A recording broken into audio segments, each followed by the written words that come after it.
What's going on, world? DS1 Ross, and I'm back.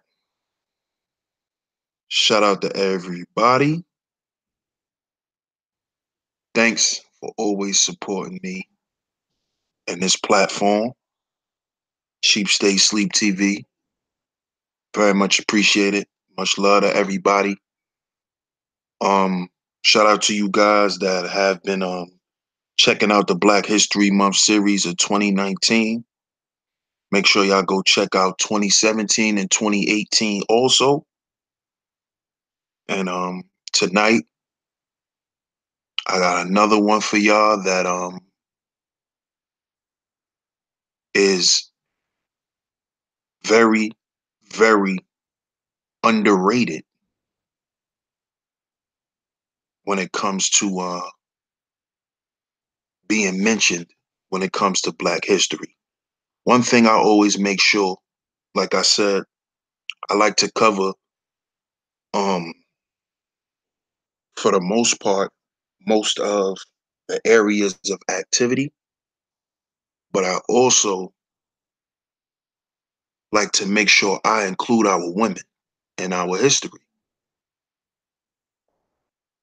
It's very important that our women, our historical women, the women who weren't afraid to fight, you know, weren't afraid to really, you know, fight the system of oppression.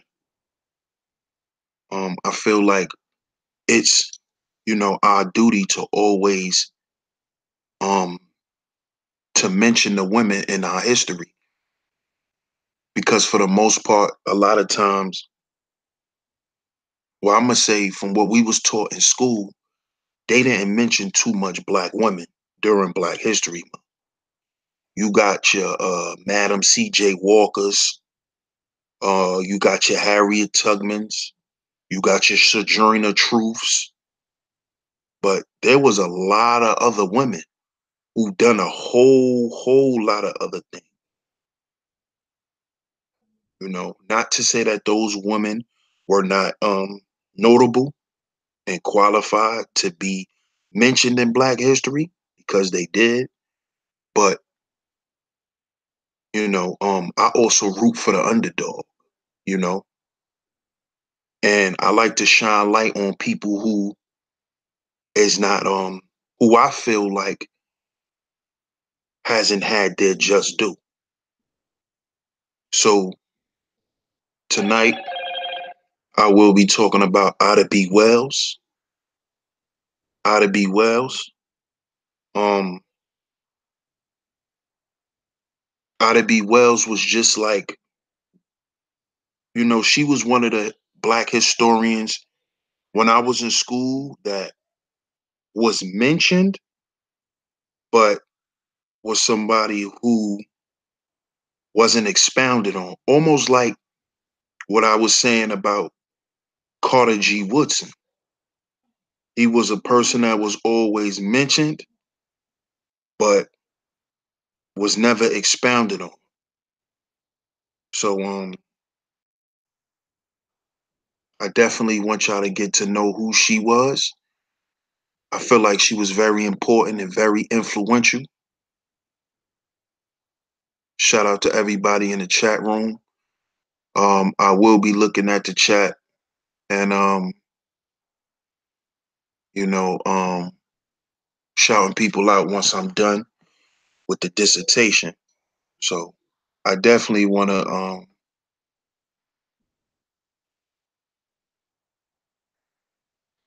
hold on, guys. Give me a second.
Yeah, I'm back, y'all. Pardon me for that. I'm gonna go ahead and get into the dissertation. Ida B. Wells, or her full name is Ida B. Wells-Barnett. She was an American journalist and a social reformer. That's something that I'm going to point out a lot, that she was a social reformer. So let's get into the read. Ida B. Wells-Barnett, or Ida Bell Wells, that's what the B stands for, Bell. She was an African American journalist who led an anti-lynching crusade in the United States in the 1890s. So she wrote about um the lynches that was going on with us back in that time. And she used her journalistic um skills to basically create a movement to stop lynching of black people back in the 1890s. That's very important. You know, a lot of people like to say, um, black women can't fight. They can fight. They just fight in another way. And if you go back in history and you look at a lot of our women who did fight, they fought in a specific way. Like, this is a strategic way, for a black woman to fight. You shouldn't have to be out there, you know, armed up. Use your brain. And that's what she did. So I definitely want to point that out too, family. Excuse me. She later was promoted. She was later active in promoting justice for African Americans. That's social reform. Ida B. Wells was born into slavery. She was educated at Rust University, a freedmen's school in her native Holly Springs, Mississippi. And at the age of 14, began teaching in a country school. So she also was a teacher too. She continued to teach after moving to Memphis, Tennessee in 1884 and attended Fisk University in Nashville during several summer semesters. In 1887, the Tennessee Supreme Court, reversing a circuit court decision, ruled against Wells in a suit she brought against the Chesapeake and Ohio Railroad for having been forcibly removed from her seat after she refused to give it up for one in a colored only car. So that kind of sounds like the Rosa Parks story. So the same things that Rosa Parks, that same stance that she took, Ida B. Wells took before her, you know, with not wanting to give up their seat. Using the pen name Lola Wells, Lola Wells in 1891 also wrote some newspaper articles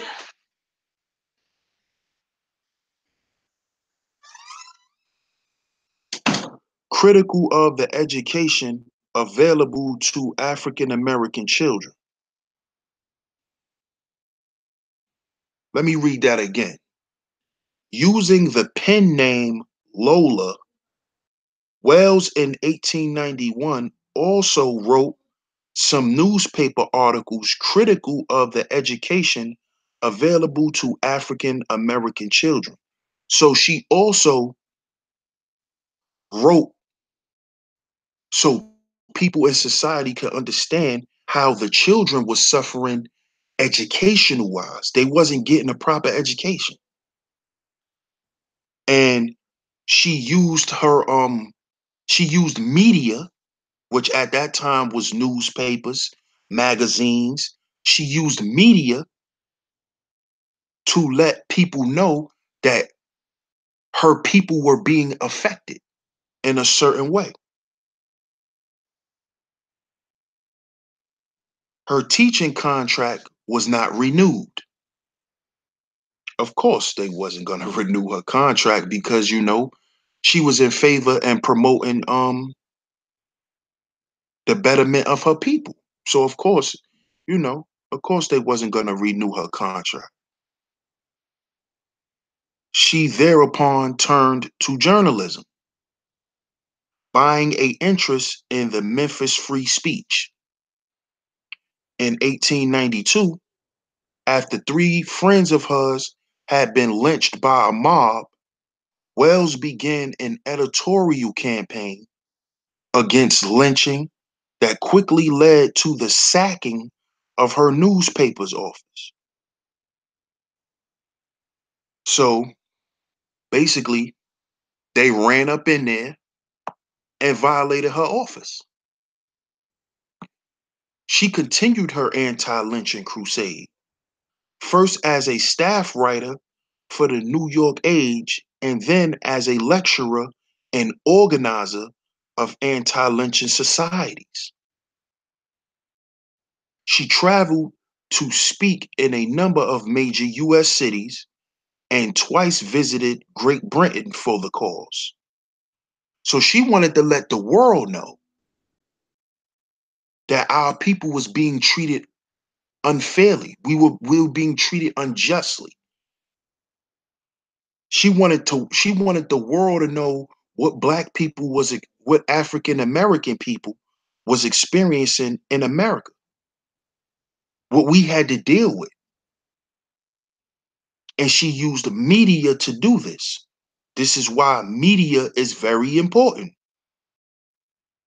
Some of us may think our YouTube channels don't mean nothing, but if you say certain things and they'll quickly take monetization or they'll quickly remove the video, it's because they understand the power of media. So stop thinking your YouTube channel is just a channel.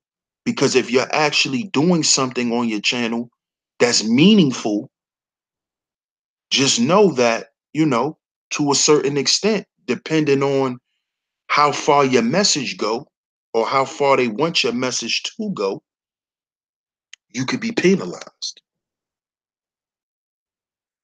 And remember, now with the internet, I don't have to go to Great Britain for somebody to hear my message. All they got to do is subscribe to my YouTube channel and listen. So with the internet, the world is much smaller. It's much smaller. And everyone has access to each other.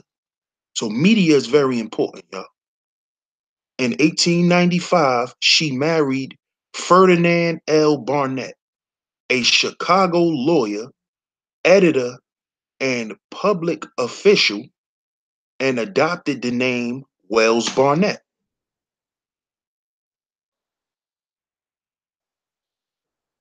From that time, she restricted her travels, but she was very active in Chicago affairs. Wells-Barnett contributed to the Chicago Conservator, her husband's newspaper, and other local journals, published a detailed look at lynching in a red record in 1895, and was active in organizing local African American women in various causes, from the anti-lynching campaign to the suffrage movement.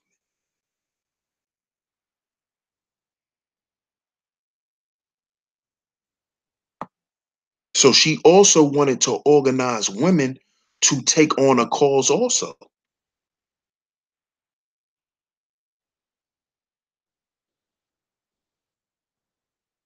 From 1898, give me a second, y'all. I'll be right back. Give me one more second. I'll be back.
Yeah, I'm back, y'all.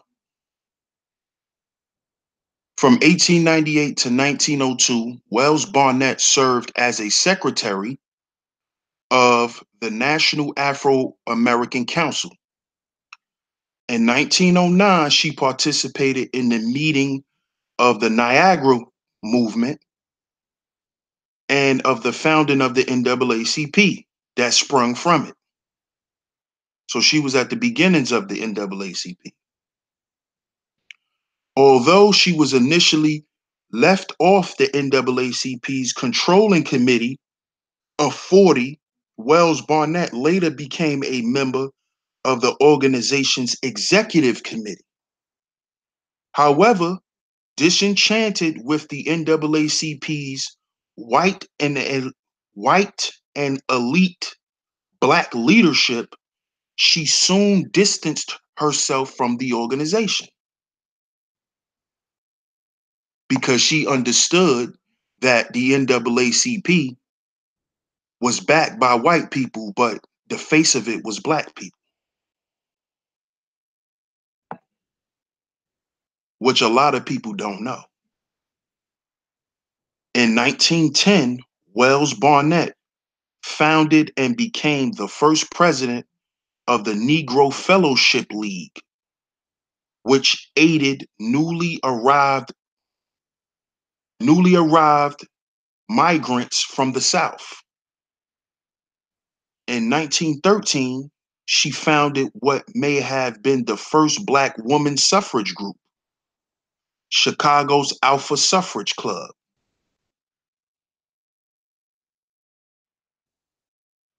From 1913 to 1916, she served as a probation officer of the Chicago Municipal Court. She was militant in her demands for justice for African Americans and in her insistence that is what was to be won by her efforts. So basically,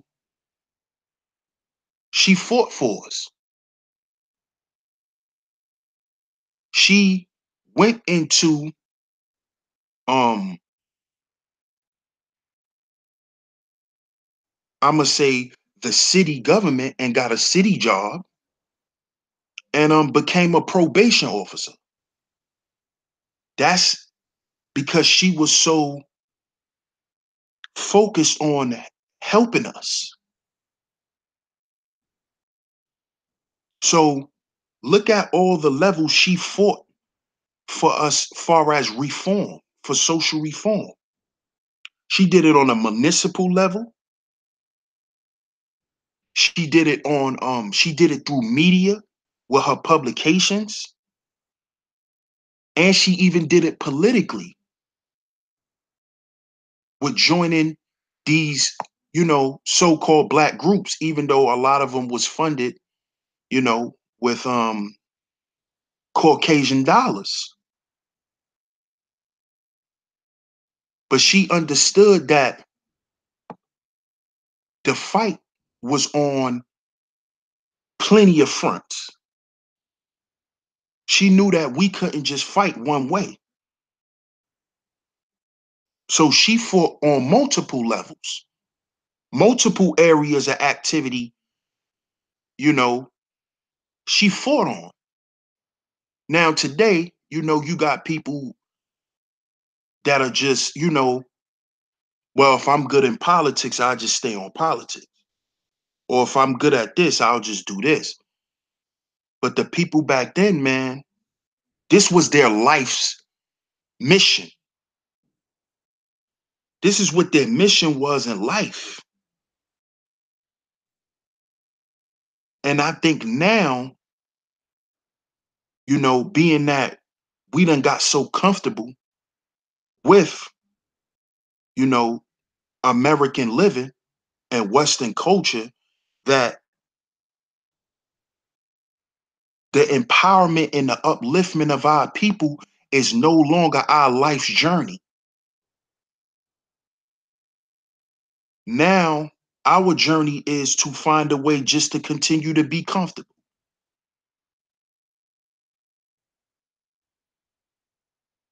You know? And I think that's why there's never going to be a movement the way it was back then. A lot of people like to say, "Oh, we need the youth to be like how the elders was back then." Society is not like that anymore.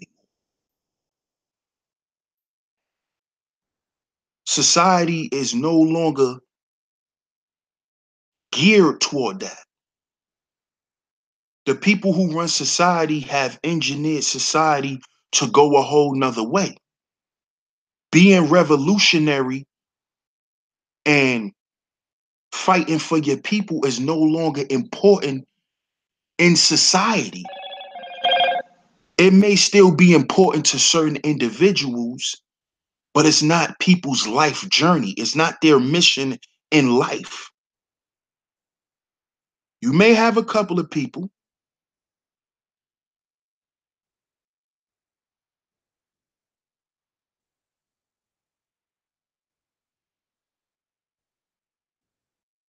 Let that sink in for a minute, family. Back then, this was their life's journey. They woke up every day and lived that life. They went to sleep and lived that life. All of their aspirations was to be something to help their people. People are not like that in society no more, family. It's sad to say, but it's no longer like that anymore in the world. It's not like that anymore. We got to understand how society is engineered now. It's different. That doesn't matter anymore. Doesn't matter. Fighting for freedom, you're looked at as basically a terrorist, and that's what they call you. They try to deem you that when you consider yourself a freedom fighter. That's what they call you now because it's so far to the left that people will look at you as like, yo, you bugging. Like, why are you trying to do that? Why don't you just, you know, get your money and stay out the way? And that's pretty much the mentality of people in the world today. Nobody's questioning nothing. Nobody's willing to stand up for any cause. All of the stuff that we see is being generated, is being created through this machine. You know, this stuff is not grassroots anymore. There's not a lot of our people going to school to become politicians. A lot of people say, well, what's your solution to the political issue? We supposed to be grooming our politicians, like what was going on back then.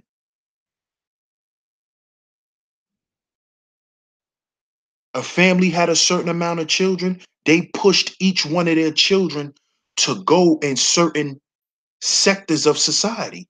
You're going to do this, you're going to do that, you're going to do this, and you're going to do that for the betterment of the family and for the betterment of your people. That mindset is considered to be outdated. People don't think like that anymore.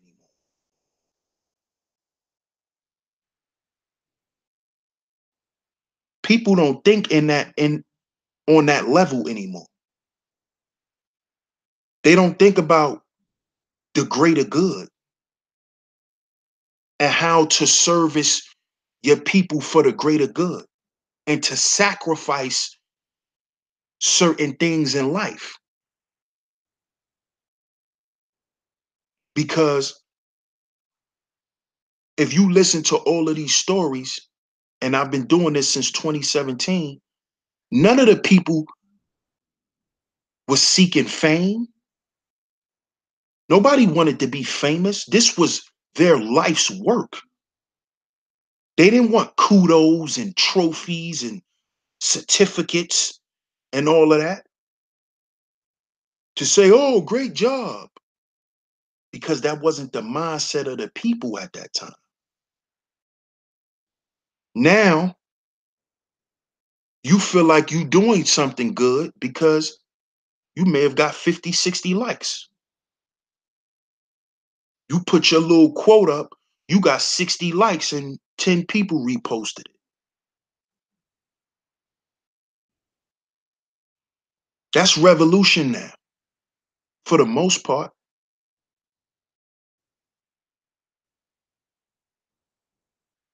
We got to understand that this is the way the people who control society has engineered it. And a lot of it is because of the rise of technology, the rise of artificial intelligence, because this is what we're dealing with a lot of our people. A lot of our people are suffering from artificial intelligence because a lot of them don't think for themselves. They look at something that's force fed to them through their smartphones and through all these devices, and they just follow it. They just follow it.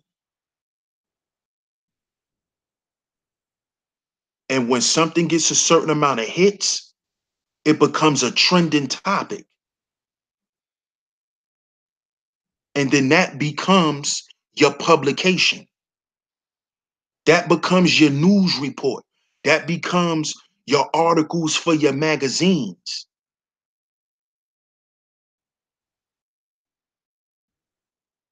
To the point where now, if you watch a lot of interviews that are conducted, they're asking these artists and these people of importance questions that, were rumored on the internet.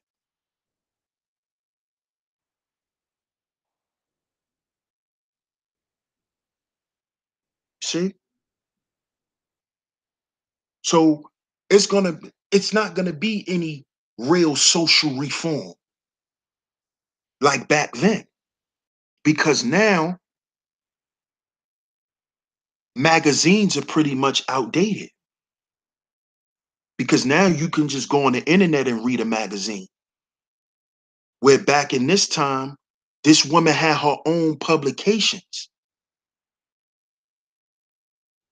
which is what? Media, like I said earlier. Media is what propaganda is based around.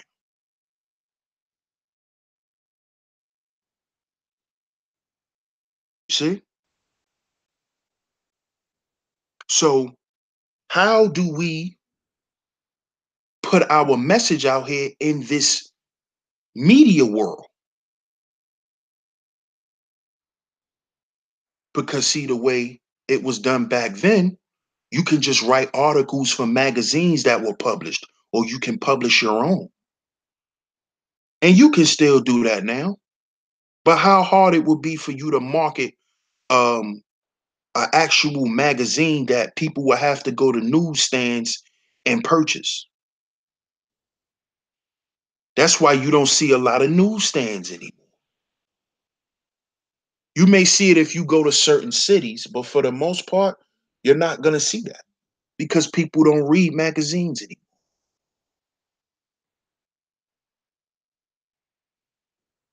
So now, social reform is basically you reposting a video on social media. Oh, justice for such and such. And it just go all on Facebook and all of that. That's that's your new social reform.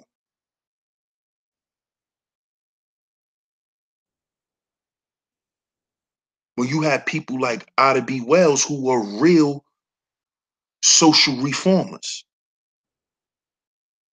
journalists,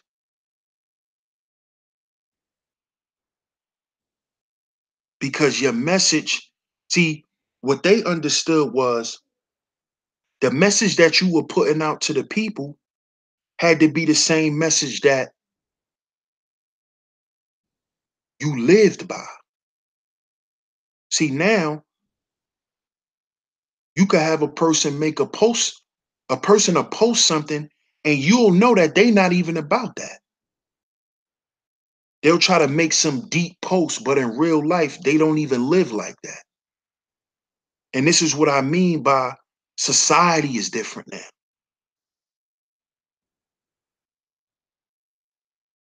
So this is why I don't think we would ever have what a lot of people on YouTube think we're gonna have. It's not gonna happen like that because the way society is set up now. And the more I do these series every year, I learn a lot about why there isn't a new generation of these types of people because these people are archetypes. See, I'm not just talking about this specific person, like, but where's the next Ida B. Wells? Where's she? We talking about the 1900s. We in 2019. You mean to tell me there haven't been another Ida B. Wells born yet? Because that part of society has been, you know, withered away.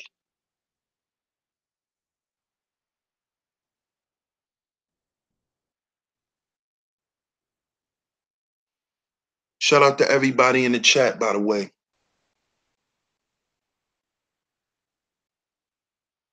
Shout out to Rising Star. You say being ignored because she's not popular. Um, yeah, because she's not popular to the educational system. And now I understand why. Is because, if y'all was listening to the story, she once was a teacher and they didn't renew her contract. And I think it was because of her anti-lynching campaigns that she was promoting through her journalism. You know, we got to remember that the educational system that we have is the first form of indoctrination. Well, I'm gonna say the second level of indoctrination because the first level is through your parents. They're your first programmers, and then what they send you off to another set of programmers, which is the school system.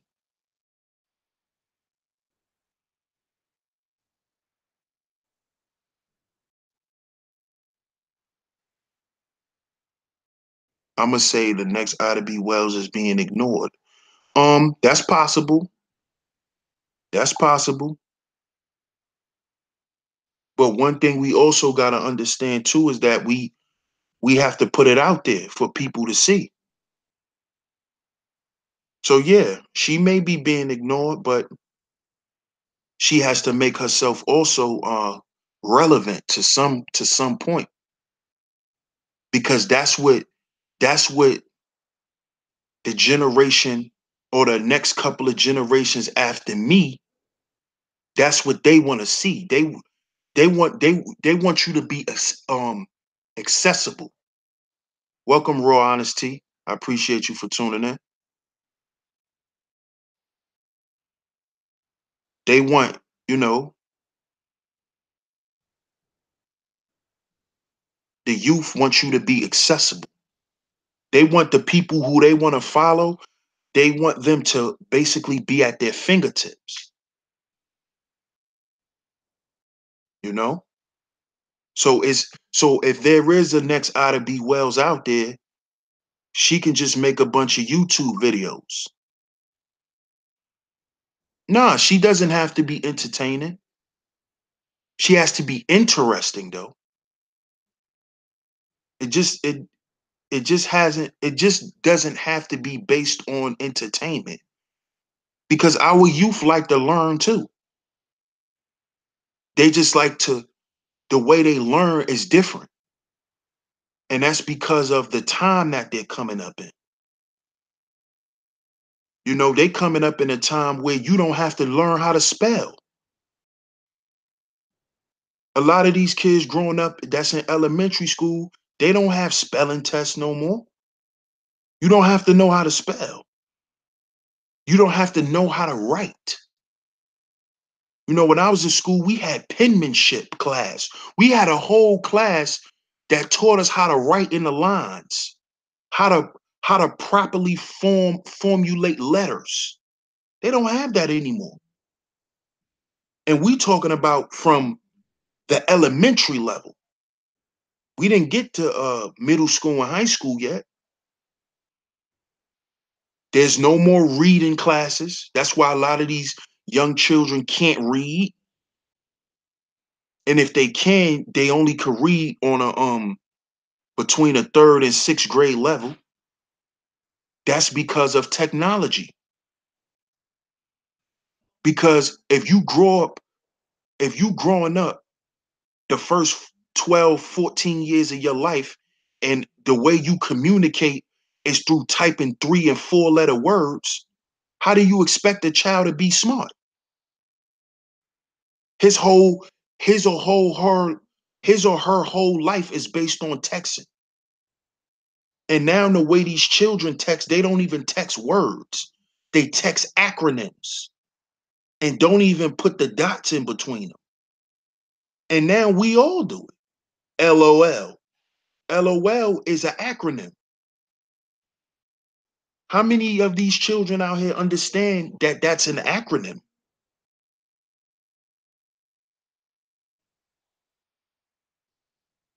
You see? And Ida B. Wells, she started to see that back in her time.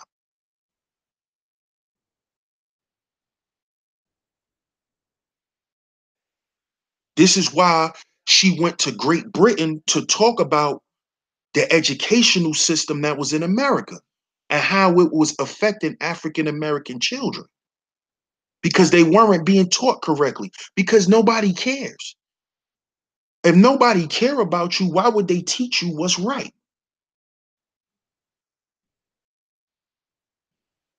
You see? And when she became a teacher, she really saw it for herself, how much we were hated as a people. That's right, Doug. No more cursive writing. Teaching for a standardized test. Exactly. Not teaching for learning purposes. Not teaching life skills. There's no more critical thinking in society.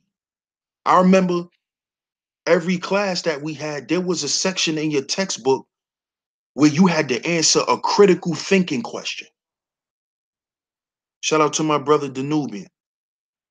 Shout out to everybody in the check-in. Teresa Ware, Raw Honest T, Doug the Diplomat, Rising Star, my brother Gab. Shout out to John Doe, Just Be You. Welcome, Spirit of Truth. Welcome.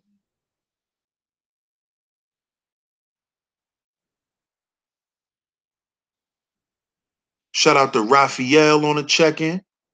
Shout out to my brother Shug on the check-in, JMJ. Shout out to everybody, man. Thanks for tuning in. I appreciate it.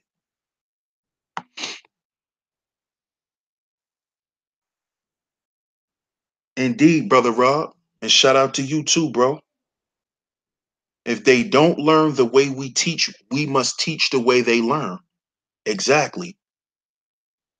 But but if the curriculum is only based on them being able to pass a test, then them actually learning and y'all actually really teaching them, they really don't. You could tell that they don't care about it. You could tell that they don't care if the children is actually learning because all they want you to learn, all they want you to do is learn how to pass a test. So if you got a good memory, if you take notes and got a good memory, you can pretty much pass school now. And this is why a lot of the youth is dropping out of school too, because it's not interesting enough. It's not interesting enough. And it's just what Brother Rob said. We not teaching the way they learn. That's because they don't care if we learn. They care about numbers, statistics, because that goes into the politics, which all translate into money.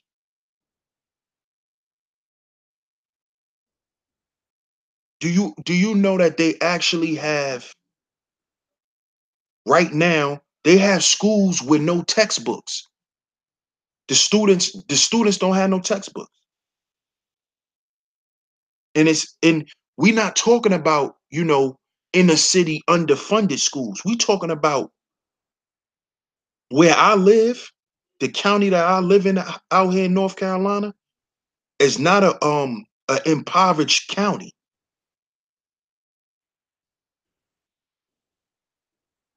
And my 13-year-old son, he doesn't have textbooks.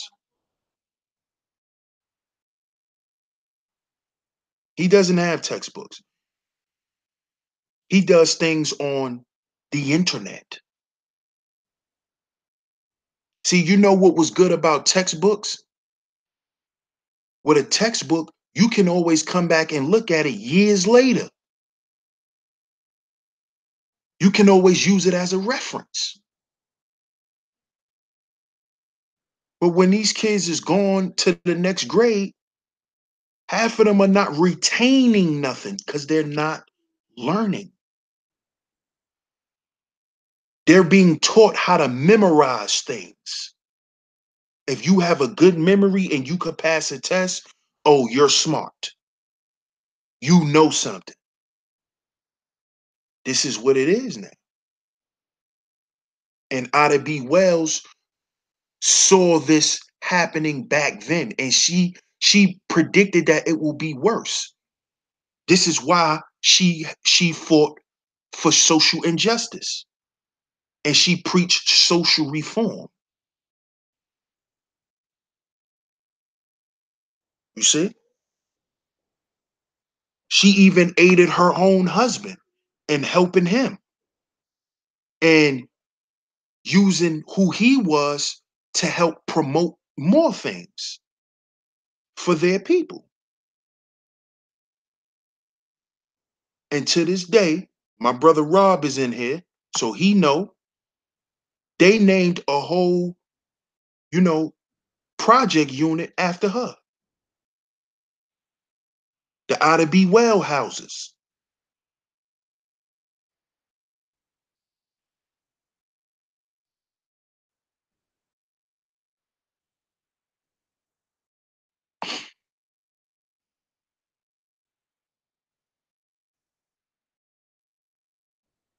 She didn't have any children. She didn't have any children. Who was that? Rising Star? Yeah, she didn't have any children.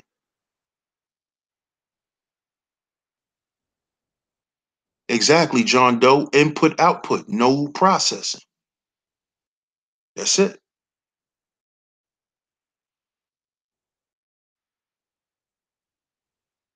Definitely. What else you said? You said memorization is only the first basic level of learning.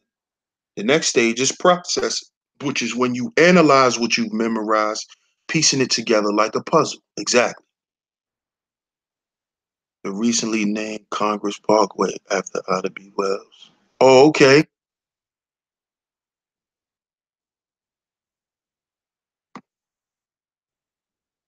Because they tore those projects down, right, brother Rob? Ida B. Wells, the Ida B. Wells projects. Because I know they took down Caprini Green and they took down the Robert Taylor homes. So did they take down the Ida B. Wells too?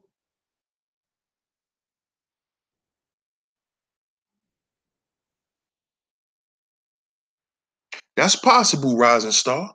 That's possible. All the projects came down. Okay. Wow. So that's how they basically perpetuated this whole gang violence. Mm.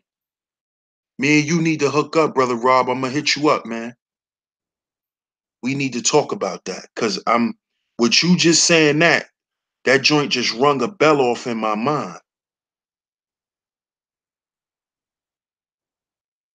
That's a good point though, Rising Star. Maybe she did know something by not having kids.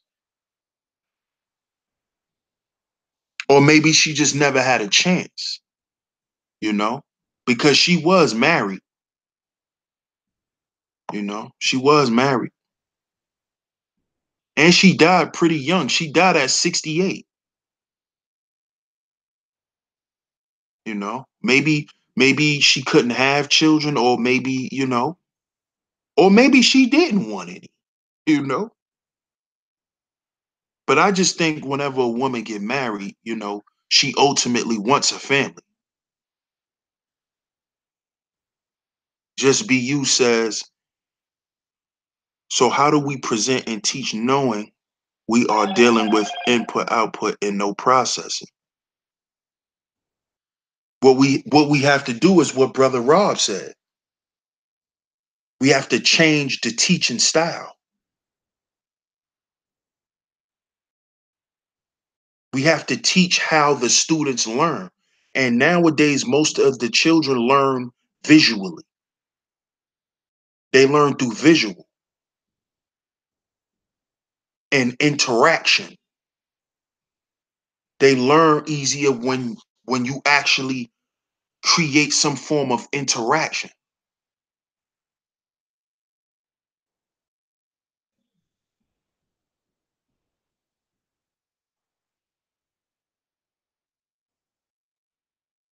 That's a good point too, John Doe. Reintroduce the why phase. That's true. That's a good point. And to add on to that, remember when we used to grow up, we had to do current events. And the hardest part of the current event, but the most important part was the why part. Exactly, brother Rob. That's why you use PowerPoint. Because they like to see. They want to see what you're talking about too. Yeah, that was the most important part when we did current events, the why. And if y'all remember, the teacher always said, when you answering the why part, you got to at least write a paragraph. You couldn't just write on the why section one sentence. You had to expound, which goes back into what John Doe was saying as far as processing. They're not giving the children any time to process anymore because society's moving like this. It's moving so fast that they're skipping the processing phase. They're skipping it.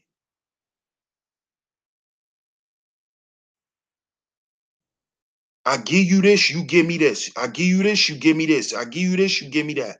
Input, output, input, output, input, output. But what's going to happen and what's been happening is that that form of socialization is destroying humanity. It's destroying people. Don't think it's just America. It's all over the world. The entire world is infected with Western culture and it's destroying the world.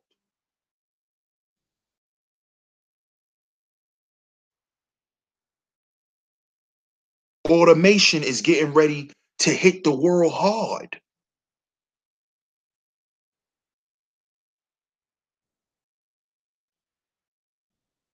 because they're cutting out the processing phase.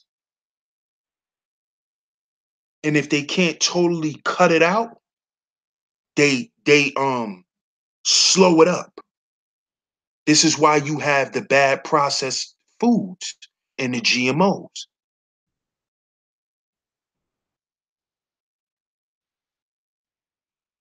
Good night, brother Rob. Thanks for tuning in, bro. I appreciate it.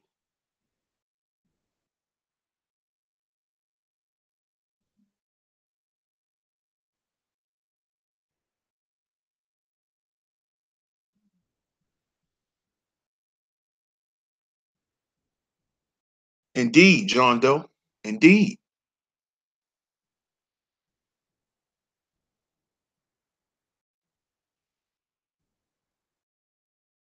I definitely appreciate y'all tuning in.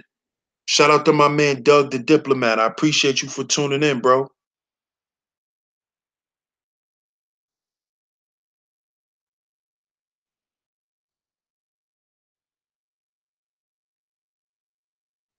Much love to y'all, man. I'm not gonna keep y'all too much longer. I appreciate y'all tuning in to the Black History Month series of 2019.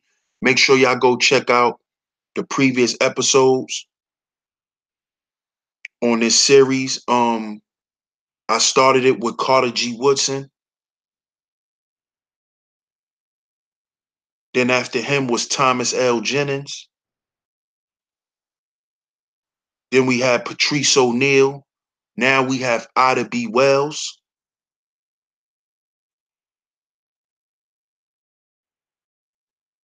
I will be back to speak with somebody else, to speak on someone else, another, you know,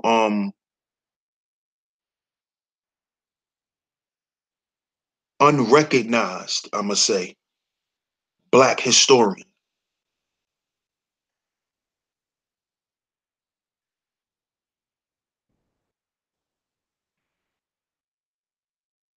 I appreciate that, Just Be You. I appreciate that, Rising Star.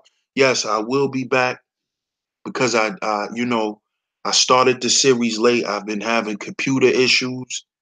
You know, it works when it want to work. I just need to get a whole new laptop. You know, I had this for, about 2, 3 years now. So, that's what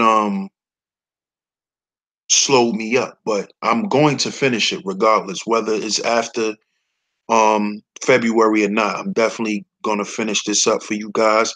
I appreciate y'all tuning in because I like to know that people are into this type of stuff. It's always good to know that y'all into my content. I appreciate that, Teresa Ware. And like I said, I will be back with another one. So y'all stay tuned. This is DS1 Ross of Sheep Stay Sleep TV. This is the Black History Month series of 2019. Ida B. Wells Barnett. Ida B. Wells Barnett. I'll catch y'all on the next one, y'all. Y'all have a good night. Peace.